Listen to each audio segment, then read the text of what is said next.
सगळ्यांचं स्वागत आहे आपल्या ड्रीम MPSC या चॅनलवरती। तर सायन्स बद्दलचा हा व्हिडिओ आहे। यामध्ये सायन्सचा अभ्यास कसा करायचा, कोणते महत्त्वाचे टॉपिक करायचे आणि तेवढेच का करायचे या सगळ्या प्रश्नांची उत्तरे तुम्हाला पुढे मिळणार आहेत।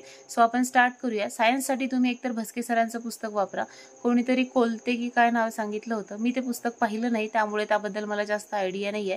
तर ते पुस्तक वापरत असाल तर ते म्हणजे तुम्ही जे वापरत असाल तो सोर्स कंटिन्यू करा। सोर्स बदलला तर त्याचा फायदा होणार नाही। आणि एक आहे दीपस्तंभ पब्लिकेशनचं दीपाली साळुंके मॅडमचं पुस्तक जे आहे तर ते तुम्ही वापरू शकता।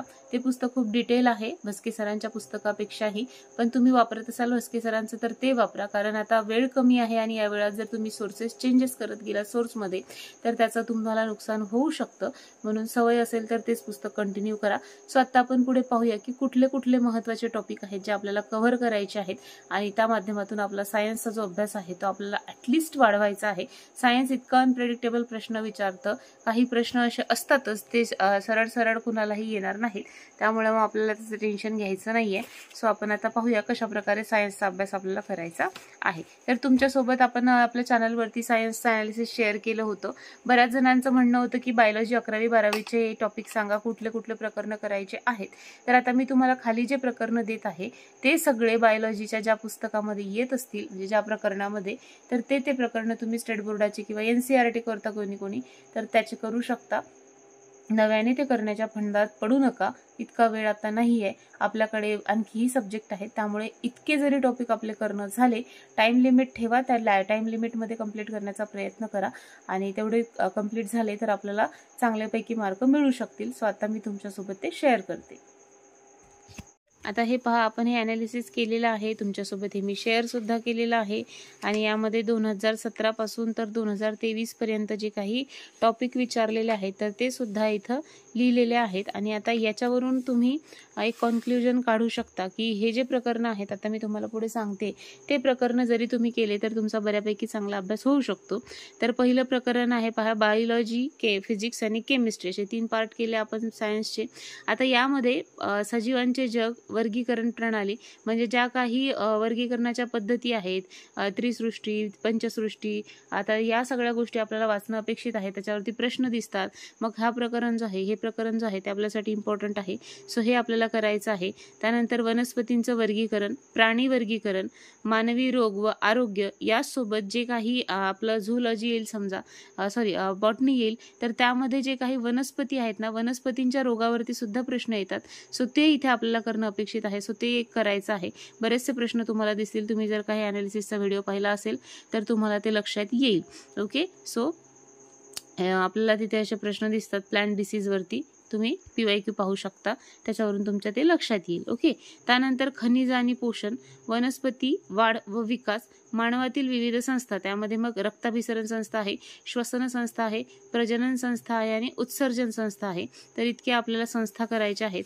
त्यानंतर यायचं आहे फिजिक्सवरती। आता फिजिक्समध्ये बरेचसे प्रकरण आहेत, पण त्यापैकी मोस्ट इम्पॉर्टंट कुठले कुठले, ध्वनी आहे, प्रकाश आहे, आरसे आहे याच्यामध्येच येणारा, मग त्यानंतर त्यामध्येच येणारा भिंग आहे, त्यानंतर विद्युत आहे, उष्णता आहे, गुरुत्वाकर्षण आहे, कार्य व ऊर्जा आणि मग शक्ती आहे। आता हे प्रकरण करत असताना यामध्ये असणारे जे काही प्रश्न आहेत, एक्झाम्पल्स आहेत, विचारले जातात, ते सुद्धा करायचे आहेत। तर त्यामध्ये तुम्ही काय करा, जे काही आयोगाने विचारलेले प्रश्न आहेत ना, तर ते न्यूमेरिकल्स आहेत, एक्झाम्पल, ते प्रश्न तुम्ही एकत्र सोडवायला घ्या आणि मग ते प्रश्न तुम्हाला ॲटलिस्ट नाही सगळे करणं झाले तर आयोगाने विचारलेले प्रश्न आणि त्यांच्याशी रिलेटेड त्यांचे फॉर्म्युलाज हे तुम्ही वेगळे लिहून काढा, जेणेकरून तुमचा फिजिक्स तिथं कंप्लीट होणार आहे। ओके, त्यानंतर आता येऊया आपण केमिस्ट्रीवरती। तर केमिस्ट्रीमध्येही मोस्ट इम्पॉर्टंट कुठले कुठले आहेत, मग अणूंची संरचना, संयुग निर्मिती, रासायनिक बंध, प्राण्यांचे द्रव्याचे मापन, किरणोत्सारिता, धातू अधातू, कार्बन आणि त्यांची संयुगे, तर हे महत्त्वाचं आहे, धातू महत्त्वाचं आहे, त्यानंतर अणूची संरचना महत्त्वाचं आहे, संयुग निर्मिती महत्त्वाचं आहे आणि बॉन्ड्सवरती हे नंतर केले तरी चालतील, आधी या प्रकरणाला आपल्याला महत्त्व द्यायचे आहे। सो अशा प्रकारे आहे। आता याचा सिक्वेन्स कसा ठेवायचा, आधी बायोलॉजी घ्यायचं की आधी फिजिक्स घ्यायचं की आधी केमिस्ट्री घ्यायचं, तर बायोलॉजी घ्या, वाचून संपलं जातं त्यामुळे हे लवकर कव्हर होईल, तर तुम्ही आधी बायोलॉजी कंप्लीट करू शकता। जेणेकरून मग तुम्हाला फिजिक्स आणि केमिस्ट्रीबद्दल थोडासा कॉन्फिडन्स येईल. नंतर फिजिक्स घ्या आणि नंतर केमिस्ट्री घ्या, किंवा काही जण आधी फिजिक्स घेतील नंतर बायोलॉजी आणि नंतर केमिस्ट्री लास्टला ठेवा फक्त, जेणेकरून तुम्हाला ते याच्यामधून कॉन्फिडन्स आला तो इकडे वापरता येईल. काही जणांचं जर केमिस्ट्री चांगलं असेल तर तुम्ही मग आधी केमिस्ट्री घेऊ शकता. म्हणजे हे डिपेंड अपॉन आपला अभ्यास कसा आहे आणि आपल्याला कशा प्रकारे सायन्सचा गोष्टी ज्या आहेत त्या लक्षात येतात. ओके, त्यानंतर मग आपल्याला हे झालं की झालं असं नाही, आपल्याला कंपल्सरी प्रश्न सोडवायचे आहेत. मोस्ट इम्पॉर्टंट या टॉपिकवरचे प्रश्न. प्रकरण झालं की तुमच्याकडे 21,000 प्रश्नसंच असावा आणि तो तुम्ही सोडवावा. कोणीतरी मला कमेंट केली होती की चुकीची मेथड आहे. अजिबात चुकीची नाही आहे. तुम्ही आधी प्रश्न वाचून परत जाऊ शकता. तितकासा वेळ आता जर नसेल तर तुम्ही मग प्रकरण वाचून त्याच्यानंतर त्याचे PYQ सोडवू शकता.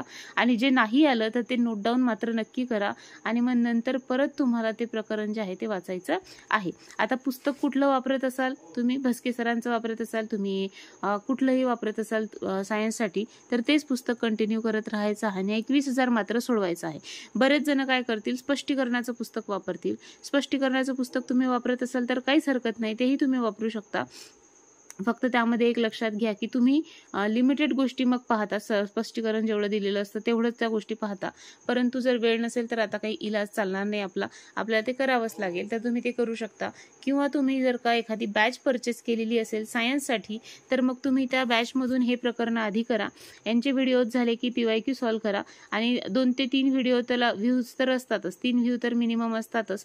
तर 3 व्ह्यूमध्ये तुम्ही पहिला व्ह्यूमध्ये बघणे, त्यानंतर PYQ सॉल्व्ह करणे, देन सेकंड व्ह्यू मध्ये बघणे, परत एकदा PYQ सॉल्व्ह करणे आणि थर्ड जी आहे ती मग तुमची रिव्हिजन असणार आहे. सो अशा प्रकारे तुम्हाला तिथे जायचं आहे. 1 मध्ये तुम्हाला फर्स्ट रीडिंग PYQ, सेकंड मध्ये अगेन रीडिंग PYQ. इथे इथलं जे सुटलं नाही आलं ते परत वाचलं जाईल, त्यामुळे इथे परत रिवाईज होईल आणि थर्ड रीडिंग मध्ये किंवा व्हिडिओ पाहण्यामध्ये तुमची रिव्हिजन होईल. आता तुम्ही जर का व्हिडिओ पाहत नसाल, फक्त पुस्तकच वापरत असाल तर त्या विद्यार्थ्यांनी काय करायचं, तर लक्षात घ्या पुस्तक वाचण्यामध्येही तुम्हाला चांगल्या प्रकारे गोष्टी लक्षात येऊ शकतात. असं काही नाहीये की व्हिडिओज पाहावे लागतात म्हणून.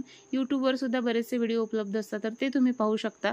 पुस्तक जर वाचत असाल तर हे प्रकरण त्यामध्ये शोधायचे आणि तसं जायचं आणि मग PYQ सॉल्व्ह करायचे परत एकदा. ॲटलिस्ट एका विषयाच्या 3 रिव्हिजन असं आपलं सूत्र असायला पाहिजे, कारण आपल्याला आता एक्झाम जी आहे ती अतिशय कठीण होत जाणार आहे दिवसेंदिवस. आणि हो, यामध्ये तुम्हाला ह्या सगळ्या गोष्टी ज्या आहेत त्या PYQला धरूनच करायच्या आहेत, हे मात्र लक्षात ठेवा. कारण प्रकरणं जरी कमी दिसत असतील तसे कमी नाही आहेत बरं, हे खूप मोठे प्रकरणं आहेत. तुम्ही जर दीपस्तंभ पब्लिकेशनचं पुस्तक पाहिलं तर तुमच्या लक्षात येईल, अतिशय डीपमध्ये ते दिलेलं आहे. सो तुम्हाला ते करत असताना मग PYQचा आधार मात्र घ्यायचा आहे, म्हणजे आपण भरकट नाही वायफळ दिशेकडे जाणार नाही आणि आपल्याला चांगल्या प्रकारे मार्क्स स्कोअर करता येतील. सो सायन्सच्या बाबतीत ही स्ट्रॅटेजी फॉलो करा, तुम्हाला याचा नक्की फायदा होईल आणि कुठलाही याच्यामध्ये धोका तुम्हाला होणार नाही. आता काही विद्यार्थ्यांचं ऑलरेडी झालेलं जर असेल तर मग तुम्ही या प्रकरणाची पुन्हा एकदा रिव्हिजन करू शकता. आहेत असे विद्यार्थी ज्यांचं झालेलं आहे, ध्वनी प्रकाश हे प्रकरणं झालेलं असतील किंवा मग बायोलॉजी झालेलं असेल किंवा कोणाचं केमिस्ट्री झालेलं असेल तर मग तुम्ही रिव्हिजन करू शकता. 3 रिव्हिजन तरी ॲटलिस्ट तुमच्या, म्हणजे 1 reading, second revision, third revision, अशा 2 रिव्हिजन आणि 1 रीडिंग, अशा 3 वेळा तुम्ही ते पुस्तकाला पाहिलं पाहिजे, त्या कंटेंटला पाहिलं पाहिजे. तेव्हा कुठे जाऊन तुम्हाला थोड्याफार गोष्टी आठवतील, कारण की इतकं मोठं पुस्तक आणि इतक्या सगळ्या डिटेलमध्ये गोष्टी आठवणं अशक्य आहे एका रीडिंगमध्ये. त्यामुळे कुणीही एका रीडिंगच्या भरवशावर राहू नका. 3 ते 4 रीडिंग, 3 तर मिनिमम व्हायला पाहिजे, व मॅक्झिमम जितक्याही होतील तितक्या चांगल्याच आहेत. सो अशा प्रकारे आपल्याला जायचं आहे. आपली सायन्सची स्ट्रॅटेजी असायला हवी. सायन्स हा विषय जो आहे तो मार्क कमी देतो असं बऱ्याच जणांचं म्हणणं असतं, परंतु जर का आपण या बेसिक गोष्टी केल्या आणि सगळे PYQ सोडवले 21,000 मध्ये असलेले, आता काही जणांचं म्हणणं होतं की मेन्सचे पण त्यामध्ये दिले आहेत तर तेही सोडवायचे का, तर हो, तेही सोडवायचे, कारण आपल्याला तेही कुठे प्रश्न रिपीट झालेले दिसतात. त्यामुळे ते टॉपिक करण्यावर भर न देता आधी प्रीला असलेले सगळे टॉपिक करायचे, त्यानंतर मग मेन्सचे प्रश्न फक्त आपल्याला सोडवायचे आहेत. त्यामध्ये काही जास्त वेळ जात नाही. सवय झाली की नाही जात बरं, तुम्हाला जर सवय नसेल तर त्यामध्येही वेळ जातो. त्यामुळे सवय करा PYQ सॉल्व्ह करण्याची. आयोगाची भाषा आपल्या अंगवळणी पडली पाहिजे. या 2 ते 3 महिन्यांमध्ये तुमच्या रोज आयोगाचे 50-100 प्रश्न वाचून झाले पाहिजेत, तेव्हाच कुठे रिझल्ट आपल्याला मिळणार आहे. आजपासून मी सुद्धा ते जास्त प्रमाणात ॲड करेल. तुम्हाला ब्लॉगमध्ये आपला जे स्टडी ब्लॉग चॅनल आहे तिकडे ते पाहायला मिळेलच. सो त्यामुळे तुम्हाला त्या गोष्टी लक्षात येतील आणि मग तुम्ही सुद्धा त्याप्रमाणे आपलं जे काही अभ्यास आहे तो कंटिन्यू करू शकाल. सो अशा प्रकारे सायन्सची स्ट्रॅटेजी काळजी ठेवा, वापरत असाल तेच सोर्स कंटिन्यू करा. PYQला मात्र अजिबात सोडू नका आणि आपला जो काही अभ्यास आहे तो व्यवस्थित चालू राहू द्या. एक्झाम जरी आलेली आहे तरी टेन्शन न घेता या सगळ्या गोष्टी तुम्हाला करायच्या आहेत. So all the best. सगळ्यांनी आपला अभ्यास चांगल्या प्रकारे करा. तुम्हाला परीक्षेसाठी खूप खूप शुभेच्छा. काही प्रश्न असतील तर ते कमेंट करून विचारू शकता, त्यांची उत्तरे देण्याचा मी प्रयत्न करेल. काही तुम्हाला वेगळं वाटत असेल या बाबतीत तर ते सुद्धा तुम्ही शेअर करू शकता आणि त्याच्याबद्दल आपण मग नंतर पुढच्या व्हिडिओमध्ये बोलूच या. सो आजच्या पुरते इथेच थांबते. हा व्हिडिओ पूर्ण पाहिला त्याबद्दल खूप खूप धन्यवाद. आपल्या ड्रीम MPSC या चॅनलला, त्याचसोबत ड्रीम MPSC स्टडी ब्लॉग या चॅनलला सुद्धा सबस्क्राईब करा आणि आपले जे काही व्हिडिओज आहेत त्या माध्यमातून तुमचा सुद्धा अभ्यास जो आहे किंवा अभ्यासातील सातत्य जे आहे ते कंटिन्यू करा. So thank you so much. खरंच थँक्यू. भेटूया पुढच्या व्हिडिओमध्ये.